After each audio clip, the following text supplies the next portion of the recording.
تربت کی اسی گلی میں شاری بلوچ کا گھر واقع ہے، جن پر الزام ہے کہ انہوں نے کراچی یونیورسٹی میں ایک خودکش بم حملہ کیا جس میں 3 چینی شہریوں سمیت 4 افراد ہلاک ہوئے۔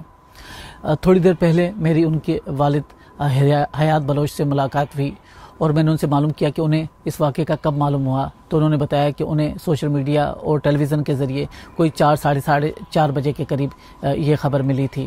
ان کے لیے کا یہ بھی کہنا تھا کہ وہ اس وقت شاک میں ہے، وہ انہیں اندازہ نہیں تھا کہ کچھ اس طریقے سے بھی ہو سکتا ہے۔ شاری بلوچ کی پورا خاندان جو ہے وہ سرکاری ملازمتوں سے وابستہ ہیں اور جو درس و تدریس سے بھی ان کا تعلق رہا ہے۔ ان کے جو چچا ہیں غنی پرواز، وہ بلوچی زبان کے ایک نامور جو مصنف ہیں، وہ تاریخ اور فلسفے پہ بھی لکھتے رہے ہیں۔ ہم نے ان سے بھی بات کی اور اس واقعے کے بارے میں معلومات لی۔ انفرادی طور پر جہاں تک شاری کی بات ہے، اس کا تو ہمیں وہم و گمان بھی نہیں تھا، ہم تو حیرت زدہ رہ گئے۔ کل رات کو جب ہم نے سنا، میں بچوں سے بات چیت کر رہا تھا اپنے کمرے میں بیٹھ کر، اچانک کسی بچے نے بتایا کہ یہ واقعہ ہوا ہے، تو میں نے کہا مجھے یقین نہیں آتا ہے۔ وہ تصویر دیکھی گئی، نام دیکھا گیا، بار بار دیکھا گیا۔ میں نے کہا بار بار دیکھو کہ واقعی یہ ہماری شہری ہے۔ تو پھر ہم ان کے گھر گئے رات کو، وہ بھی یقین نہیں کر رہے تھے، ان کے والد بھی یقین نہیں کر رہے تھے، لیکن یقین کرنا پڑا۔ پھر بار بار دیکھنے کے بعد، بار بار تصویر، نام، حالات وغیرہ دیکھنے اور جائزہ لینے کے بعد یقین کرنا پڑا کہ واقعی یہ واقعہ ہو چکا ہے۔ لیکن بچوں سے، ان کے بہن بھائیوں سے پتہ چلا کہ ان کو دلچسپی تھی، سیاست سے دلچسپی تھی اور سیاسی باتیں وہ کرتی رہی ہیں۔ وہ کبھی کبھار آتی تھیں مجھ سے ملنے کے لیے، میں ان کے گھر جاتا تھا یا وہ یہاں آتی تھیں، تو فلسفے پر بہت سوالات پوچھتی تھیں، اور پھر کبھی کبھار وہ فلسفے کی کتابیں بھی مجھ سے مانگتی رہتی تھیں اور پڑھ کر واپس کیا کرتی تھیں۔ شاری گزشتہ کچھ عرصے سے کراچی میں رہائش پذیر تھیں، جہاں ان کے شوہر کی ملازمت تھی۔ اس وقت ان کی کراچی یونیورسٹی میں داخلہ نہیں ہوا تھا، مگر وہ چاہ رہی تھیں کہ وہ کراچی یونیورسٹی میں سے ایم فل زولاجی کریں۔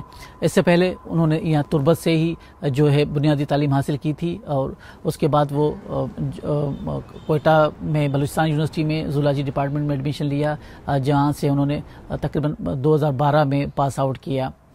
اس کے علاوہ انہوں نے ایم ایڈ اور بی ایڈ بھی کر رکھا تھا، اور بعد میں انہوں نے ایک جو سرکاری ملازمت اختیار کی جو پرائمری ٹیچر کی تھی، اس کے بعد انہوں نے سیکنڈری ٹیچر کا جو کمیشن پاس کر کے امتحان دیا تھا۔ یہ وہ اسکول ہے جہاں پہ وہ ٹیچنگ کرتی تھی NTS پاس کر کے، اور 2021 میں ان کے فیملی کے مطابق وہ SST انہوں نے کوالیفائی کیا تھا، SST ٹیچر تھے یہاں پہ، اور یہ ان کا گاؤں ہے، اور یہاں وہ سسرال کے بعد سے یہاں شفٹ ہوئی تھی۔